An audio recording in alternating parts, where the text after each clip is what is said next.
Russia Ukraine மேல பயங்கரமான தாக்குதல் பண்ண ஆரம்பிச்சிருக்காங்க. மேசிவ் ஸ்ட்ரைக் அப்படிங்கிறது போல சொல்ல முடியாது. அதாவது ரஷ்யாவோட மாஸ்கோக்குள்ள 1000 ட்ரோன்கள் ஏவுனது இதுக்கெல்லாம் ரிட்டாலியேஷன் கொடுப்பாங்க அப்படிங்கிற யோசிச்சுட்டு இருந்தோம் அப்படின்னா அதுக்கான ஸ்ட்ரைக் இது இல்லை. ஆனா ப்ரிசைஸ்டான ஸ்ட்ரைக் பண்ணா ரஷ்யா உக்ரைனுக்குள்ள பண்ணிக்கிட்டு இருக்காங்க. பல பகுதிகளில் நடந்திருக்கு. இதுல மிக பெரும் தாக்குதல் அப்படிங்கிறது கிரமன்சிக் பகுதியில. கிரமன்சுக்ல இருக்கக்கூடிய தெர்மல் பவர் ஸ்டேஷன்ஸ் இந்த பகுதிகள் மேல தாக்குதல் நடந்திருக்கு.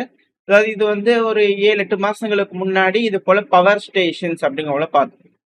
பவர் ஸ்டேஷன்ஸ் அப்படின்னாலே சேனலை தொடர்ந்து பார்க்குறவங்களுக்கு தெரிஞ்சிருக்கும். கரண்ட் பாத்தீங்கன்னா உற்பத்தி பண்ணக்கூடிய பகுதிகள். ஸோ டிரான்ஸ்போர்ட் பண்ணக்கூடிய பகுதிகள், இந்த டிரான்ஸ்ஃபார்மர் இருக்கக்கூடிய பகுதிகள்லாம் அட்டாக் பண்ணுவாங்க ரஷ்யா அப்படிங்கிறது பார்த்தோம். அதுவும் வின்டர் டைம்ல ரொம்ப குரூஷியலா இருந்தது. இப்ப திரும்பவும் தெர்மல் பவர் ஸ்டேஷன்ஸ் மேல அட்டாக் நடக்க ஆரம்பிச்சிருக்கு. அதுவும் கிரமான்சுக் பகுதியில. ஏன் கிரமான்சுக் பகுதி அப்படின்னா இது ஒரு மேஜரான ஹப், மேனுஃபேக்சரிங் ஹப் அப்படிங்கிறத சொல்லலாம். அதாவது உற்பத்தி திறன் அதிகமா இருக்கக்கூடிய பகுதி, அதிகமான இண்டஸ்ட்ரீஸ், ஹெவி இண்டஸ்ட்ரீஸ் இருக்கக்கூடிய பகுதி உக்ரைன்ல. அது மட்டும் இல்லாம பெட்ரோலியம் ரிஃபைனரிங் இருக்கக்கூடிய ஒரு பகுதி உக்ரைன்ல. So truck production, railway car building, அந்த பொட்டியெல்லாம் செய்வாங்க இல்லையா, ரயில்வே பொட்டிகள், ட்ரெயின் பொட்டிகள். ஸோ அது எல்லாம் பார்த்தீங்கன்னா செய்யக்கூடிய ஒரு பகுதி தான் இது. அதிகமான இண்டஸ்ட்ரீஸ் இருக்கிறது. உக்ரைனோட எக்கனாமிக்கல் லைஃப் லைன் அப்படிங்கிறது போலியே சொல்லலாம். கிரிட்டிக்கல் எக்கனாமிக்கல் லைஃப் லைன்னே சொல்லலாம். ஸோ அப்படிப்பட்ட மிக முக்கியமான ஒரு பகுதி தான் இந்த கிரமான்சுக் பகுதி. அது மட்டும் இல்லாம டினிப்பர் ரிவரை கிராஸ் பண்றதுக்கு மேஜரான வர்த்தக பாதை. அது கூட இந்த ட்ரெயின்லாம் இருக்கு இல்லையா, அது போக்குவரத்து பாத்தீங்கன்னா அந்த டினிப்பர் ரிவரை கிராஸ் பண்றதுக்கு மிக முக்கியமான ஒரு பகுதி கிரமன்சுக். ஸோ இந்த பகுதிகளில் பயங்கரமான தாக்குதல். 5 இஸ்காந்தர் மிசைல், கிளஸ்டர் மியூனிஷன்ஸ், அதாவது கொத்து குண்டுகள்னு சொல்லுவாங்க இல்லையா, அது உட்பட கிரமச்சுக் ஆயில் ரிஃபைனரி பல பகுதிகளையும் ரஷ்யா அட்டாக் பண்ணியிருந்துக்கிறாங்க. இந்த கிரமான்சுக் மட்டுமான்னு கேட்டீங்கன்னா இல்ல. டார்னிஸ்கி அப்படிங்கிற டிஸ்ட்ரிக்ட், அதாவது ஒரு ஸ்டேட்லயும் ஒரு டிஸ்ட்ரிக்ட் இருக்கும் இல்லையா, ஸோ அதே போலதான் உக்ரைன் ஒப்லாஸ்ட்னு சொல்லுவாங்க. ஸோ இது எங்க இருக்குன்னா கீவ் ஒப்லாஸ்ட், அதாவது உக்ரைனோட கேபிட்டல் கீவ். அந்த கீவ் இருக்கிறதுக்குன்னு ஒரு பகுதி இருக்கும் இல்லையா. அப்ப நம்ம சென்னை சொல்றோம், சென்னை மாநகராட்சி அந்த மாதிரிலாம் சொல்லுவோம் இல்லையா. ஸோ அது போல பாத்தீங்கன்னா அங்க பாத்தீங்கன்னா கீவ்ன்றது கேபிட்டல், அதுக்குன்னு ஒரு ஒப்லாஸ்ட் இருக்கு. அந்த ஒப்லாஸ்ட் இருக்கக்கூடிய ஒன் ஆஃப் த டிஸ்ட்ரிக்ட்னா டார்ஸ்கி டிஸ்ட்ரிக்ட். ஸோ அந்த டிஸ்ட்ரிக்ட்ல பண்ணா பெலிஸ்டிக் மிசைல் ஸ்ட்ரைக் ரஷ்யா பண்ணியிருக்காங்க. இது ஒரு பவர்ஃபுல் மிசைல் ஸ்ட்ரைக். வெடி விபத்துகள் 25 கிலோமீட்டர் தொலைவுல இருந்து உணரப்பட்டிருக்கு. அந்த தீ விபத்துகளை தெரியுது, அந்த அளவுக்கான புகை மூட்டம் அங்க இருக்கு அப்படிங்கிற சொல்றாங்க. இஸ்காந்தர் பெலிஸ்டிக் மிசைல் துல்லியமா தாக்குதல் பண்ணியிருக்கு. அதிகப்படியான ட்ரோன்களை பாத்தீங்கன்னா மேனுஃபேக்சர் பண்ணி அண்டர் கிரவுண்ட் ஃபெசிலிட்டியா வச்சிருக்கலாம். இது ஒரு மேசிவான இழப்புகள் உக்ரைனுக்கு ஏற்படலாம் அப்படிங்கிற சொல்றாங்க. ட்ரோன்களா இருக்கலாம், இல்ல மிசைல்களா இருக்கலாம். ஸோ மிக முக்கியமான பகுதிகள் அங்க இருக்கலாம். ஸோ அந்த பகுதியில ஒரு அட்டாக். கீவ், கிரமான்சுக், அடுத்தது ஜப்ரோசேஷியா. ஸோ ஜாப்ரோசேஷியால நகர்ந்துகிட்டு இருக்கக்கூடிய ட்ரெயின்கள் மேல அட்டாக் நடந்திருக்கு. ஏன்னா வர்த்தகம், போக்குவரத்து இது எல்லாமே பாத்தீங்கன்னா ராணுவத்துக்கு ரொம்ப முக்கியம். அதுவும் ஜாப்ரோசேஷியா அப்படிங்கிறது போது ஃப்ரண்ட் லைன் கிட்டேயே இப்போ வர ஆரம்பிச்சிருச்சு. ஏன்னா ரஷ்யா அதிகப்படியான படைகளை ஜாப்ரோசேஷியா பகுதியில குவிக்கிறாங்க அப்படிங்கிறது போல செய்திகள். ரஷ்ய அதிபரான விளாடிமிர் புட்டின் அவர்களே சில நாட்களுக்கு முன்னாடி ஜாப்ரோசேஷியாவை நோக்கி நம்ம ஸ்லோ அண்ட் ஸ்டெடியா நகர்ந்துகிட்டு இருக்கோம் அப்படிங்கிற ரஷ்ய அதிபரான விளாடிமிர் புட்டின் அவர்கள் சொன்னது. ஸோ ஜாப்ரோசேஷியால அதிகப்படியான ஆட்களை டிப்ளாய் பண்ண போறோம், மிலிட்டரி டிஸ்ட்ரிக்டை உருவாக்க போறோம், புதுசா அங்க அதிகமான வீரர்களை டிப்ளாய் பண்ண போறோம்னு ஜெலன்ஸ்கி அவர்கள் சொன்னதுன்னு பார்க்கும்போது அடுத்த மிக பெரும் கான்சென்ட்ரேஷன் இந்த ஜாப்ரோசேஷியாவா இருக்குமா அப்படின்ட்டு கேள்விகள் வர ஆரம்பிச்சிருக்கு. ஏன்னா இந்த ஜாப்ரோசேஷியாங்கிறது ஒரு மிக பெரும் ஸ்டேட்னு வச்சுக்கோங்க, அவங்க ஒப்லாஸ்ட்னு சொல்லுவாங்க. ஸோ இந்த ஜாப்ரோசேஷியால பாதி ரஷ்யா கிட்டையும் பாதி உக்ரைன் கிட்டையும் இருக்கு. ஸோ அந்த மீதி பாதி அப்படிங்கிறது பாத்தீங்கன்னா ரஷ்யா எடுக்கிறதுக்கான வேலைகள்ல வராங்களான்ற கேள்வி. அடுத்தது டின்ப்ரோ பெட்ரோவஸ்க், இது இந்த ஜாப்ரோசேஷியாவுக்கு மேல இருக்கிறது, இந்த டொனஸ்க்கு சைட்ல இருக்கிறது. ஸோ மிக முக்கியமான ஒரு பகுதி. இங்கேயும் ஃபியூயல் டிப்போஸ் தான் இருக்கு. அதுல ஜிரான் 2 பாத்தீங்கன்னா ட்ரோன்கள் ஸ்ட்ரைக் பண்ணி இருந்திருக்கு. ஸோ ட்ரோன்கள் ஒரு பகுதிகளையும் தேடி பாத்தீங்கன்னா தாக்குதல் பண்ண ஆரம்பிச்சிருக்கு. அதுவும் மெயினான ஏரியாஸ், இந்த தாக்குதல்ல அதிகமா பாதிப்படைஞ்ச ஏரியாஸ்ங்கிறது Zaporizhzhia, Odesa, Kharkiv, டின்ப்ரோபெட்ரோவஸ்க், Kherson. So இந்த பகுதிகள் எல்லாமே இந்த தாக்குதலுக்கு உட்பட்டிருக்கு. ஃபியூயல் ஸ்டேஷன்ஸ், கேஸ் ஸ்டேஷன்ஸ், அதாவது நம்ம பெட்ரோல் பங்க் எல்லாம் இருக்கு இல்லையா, அந்த பகுதிகள் எல்லாத்துலயுமே அப்புறம் கேஸ் அடிக்கிறதுக்குன்னு ஸோ அந்த இடத்துலலாம் எல்லா பக்கமும் வந்து பார்த்தீங்கன்னா, இந்த ட்ரோன்கள் தேடி தேடி வேட்டையாடும். ஸோ இங்கலாம் சிவிலியனும் பயன்படுத்துவாங்களே அப்படிங்கிற போல கேள்விகள் இருக்குது. ஃப்ரண்ட் லைன் அப்படிங்கிறது போல வந்துருச்சு அப்படின்னா, இது எல்லாம் கேஸ் இது போல ஃபியூயல்லாம் ஸ்டோர் பண்ணி வச்சு அங்க மிலிட்டரி அதிகமா யூஸ் பண்ணிக்கிறதுக்கு வாய்ப்பு இருக்கு. ஸோ அதனால அந்த பகுதியிலயும் ரஷ்ய தரப்பு வந்து அடிக்கிறாங்க. இப்ப வரைக்கும் வந்து பார்த்தீங்கன்னா, கடந்த 2 மாசத்துல மட்டுமே ரஷ்யா இது போல 150 கேஸ் ஸ்டேஷன்ஸா உக்ரைன் முழுவதும் அடிச்சிருக்காங்க. அந்த ஃப்ரண்ட் லைன்ல இருக்கக்கூடிய பகுதிகள்ல. ஸோ எந்த அளவுக்கான இழப்புகள் உக்ரைனுக்கு ஏற்படும், சிவிலியன்ஸ் எந்த அளவுக்கு பாதிப்படைவாங்க. பெட்ரோல் தட்டுப்பாடு, ஆயில் தட்டுப்பாடுனா பங்க்ல போய் கியூல நின்னாலாவது கொஞ்சம் கொஞ்சமா குடுப்பாங்க அப்படிங்கிற போல நிக்கலாம். ஆனா அந்த பங்கே இல்ல அப்படிங்கும்போது எங்க போய் நிக்கிறது மக்கள் அப்படிங்கிற போல கேள்வி வருது இல்லையா?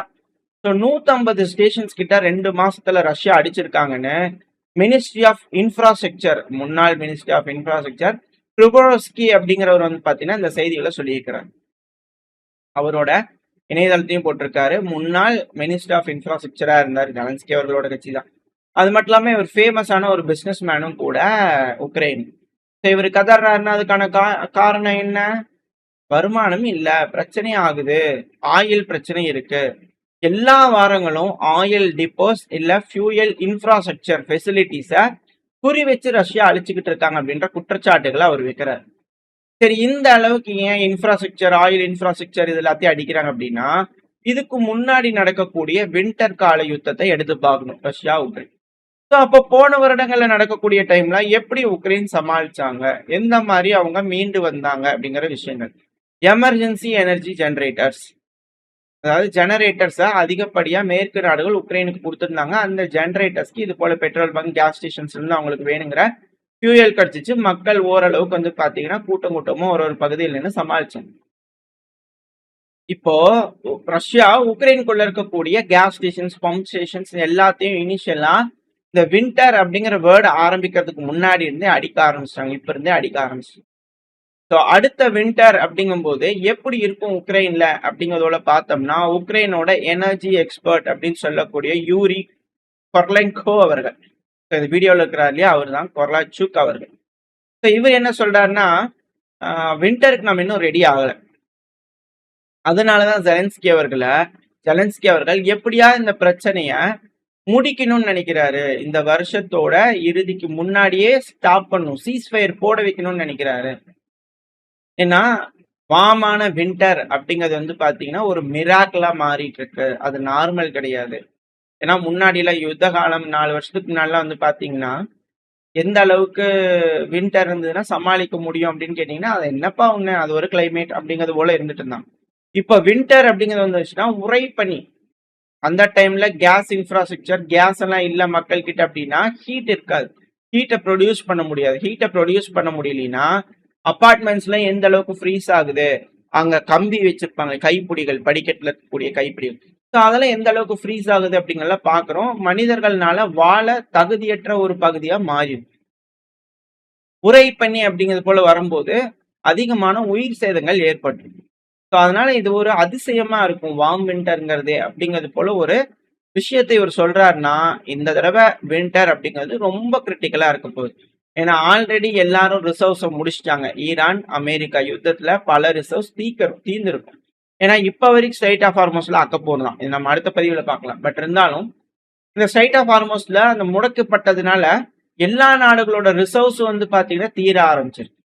ஸோ இதனால பல நாடுகள் வந்து பாத்தீங்கன்னா கொஞ்சம் பெண்ட் ஆகிறதுக்கு, வளைஞ்சு கொடுத்து போறதுக்கான வேலைகளை ஏற்படுத்தினாலும், இன்னொரு சைடு இது போல மக்கள் இதனால டைரக்டா பாதிப்படைவாங்க அப்படிங்கிற மாற்று கருத்துல பிடிவாதம் பிடிக்கிறாங்க தலைவர்கள் அப்படின்னா இப்பவும் மிக பெரும் சிக்கல்.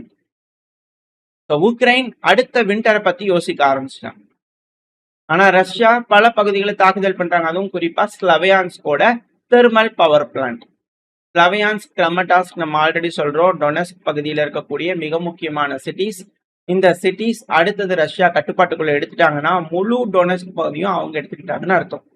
ஸோ இங்க இருக்கக்கூடிய தெர்மல் பவர் பிளான்ட் மேல ஃபேப் ரக குண்டுகள், அதுவும் 1500 இருக்கக்கூடிய வெடிகுண்டு, வெடி மருந்துகள், ஃபேப் 1500, ஃபேப் 250, 500, 1500 இருக்கு. அந்த வெடி விபத்து எந்த அளவுக்கு ஏற்படுமோ அதுக்கு ஏற்ற மாதிரி இந்த நம்பர்ஸ், இந்த இது இருக்கும், வார்ஹெட்ஸ் உள்ள இருக்கு. ஸோ இந்த ஃபேப் 1500ங்கிற பாம் வந்து பாத்தீங்கன்னா டெம்பரவரியா வந்து பாத்தீங்கன்னா அங்க உக்ரைனோட ராணுவ வீரர்கள் இருந்தாங்க, அதனால நாங்க அடிக்கிறோம் அப்படிங்கிற ஃப்ரண்ட் லைன்ல இருக்கக்கூடிய தெர்மல் பவர் பிளான்ட் மேல அடிக்கிறாங்க.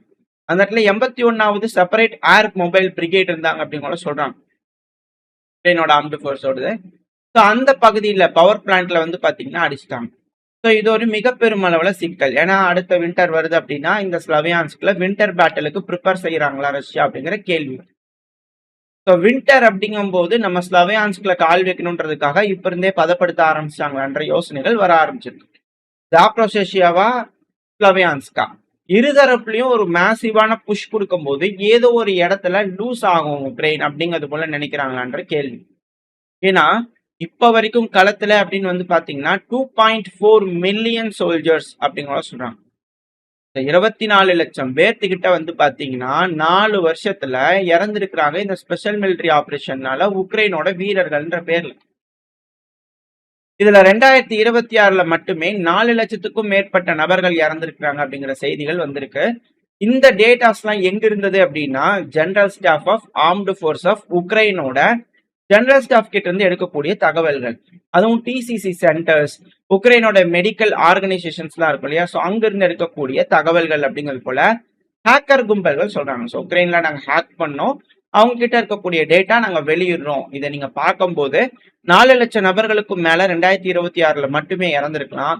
24 லட்சம் பேர்த்துக்கிட்ட வந்து பாத்தீங்கன்னா இறந்திருக்கிறாங்க மொத்தமா அப்படிங்கிற செய்திகள் வந்திருக்கு.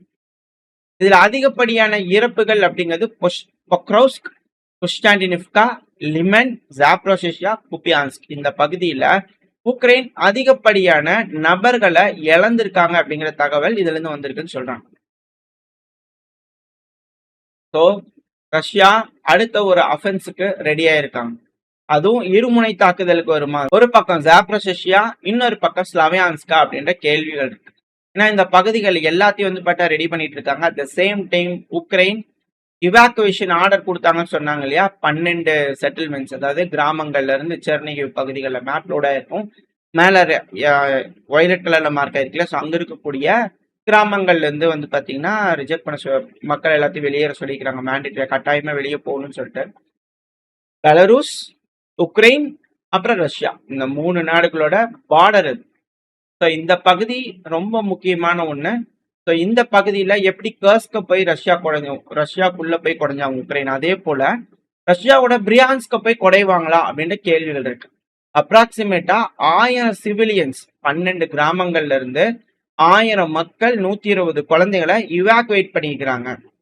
ஜூலை 1 அப்படிங்கும் போது கம்ப்ளீட்டா இவாக்குவேட் பண்ணிடுவாங்க, 2 மாசங்கள்ல ரெடி பண்ணிடுவாங்க இந்த பகுதிகளை அப்படிங்கிறது போல உக்ரைன் தரப்புன்னு சொல்றாங்க. ஸோ இவாக்குவேஷன் ரெடி ஆயிட்டு இருக்கு. ஒரு அஃபென்சிவ் ஆபரேஷனுக்கு உக்ரைன் ரெடி ஆகிறாங்களா அப்படின்ற கேள்விகள் இருக்கு. ஸோ இந்த பிரச்சனைகள் முடியுமான்னு கேட்டீங்கன்னா இல்ல, இது இப்போ எஸ்கலேஷனோட உச்சகட்டத்துக்கு வந்திருக்கு அப்படிங்கிறத பல தலைவர்களோட ஸ்டேட்மெண்ட்ஸ் வச்சு பார்க்கும்போது தெரியுது. ஸோ எஸ்கலேஷன் அதிகரிச்சிருக்கு. இந்த ரஷ்யா உக்ரைன் பிரச்சனையினால திரும்பவும் உலக நாடுகள் பாதிப்படைவாங்களா அப்படிங்கிறத வரக்கூடிய காலம் தான் பதில் சொல்லணும். ஏன்னா யூரோப்பியன் யூனியன் எக்கனாமிக்கலி வீழ்ச்சி அடைஞ்சுக்கிட்டு இருக்காங்க. இப்ப தொடர்ந்து போர் அப்படிங்கும் போது அவங்க எக்கனாமி லாஸ் ஆகுது அப்படின்னா பல நாடுகளோட எக்கனாமியும் லாஸ் ஆகும். ஏற்றுமதி, யூரோப்பியன் யூனியனுக்கு ஏற்றுமதி அப்படின்னு நம்பி இருக்கக்கூடிய நாடுகள்லாம் கண்டிப்பா பாதிப்படைய ஆரம்பிப்பாங்க. ஏன்னா யூரோப்பியன் யூனியன் எக்கனாமிக்கலி ஃபெயிலியர் ஆக ஆரம்பிச்சிட்டாங்கன்னா பெரும் சிக்கல்கள் ஏற்படும் அப்படிங்கிறது போல அனலிஸ்ட் தரப்பு வந்து கருத்துக்கள். அது போல எதுவும் இல்லாம பேசி தீர்த்துக்குவாங்கன்ற நம்பிக்கை இந்த பதிவு நான் முடிச்சுக்கலாம். ஓரளவுக்கான தகவல்கள் இந்த பதிவுல பார்த்திருப்போம். இந்த பதிவு எப்படி இருந்துச்சு, உங்களுக்கு பிடிச்சிருக்கா? பிடிச்சுனா லைக் பண்ணிட்டு உங்களுக்கு ஷேர் பண்ணிக்கோங்க. கூடவே உங்களோட கருத்துக்களை கமெண்ட் செக்ஷன் சொல்லுங்க. நம்ம சேனல் ஒன்று சப்ஸ்கிரைப் பண்ணலாம், மறக்காம சப்ஸ்கிரைப் பண்ணிக்கோங்க. இந்த பதிவு நல்லா இருக்கும்னு நம்பிக்கையில் அடுத்த பதிவில் அவங்க சந்திக்கிறேன். Very stay safe, by.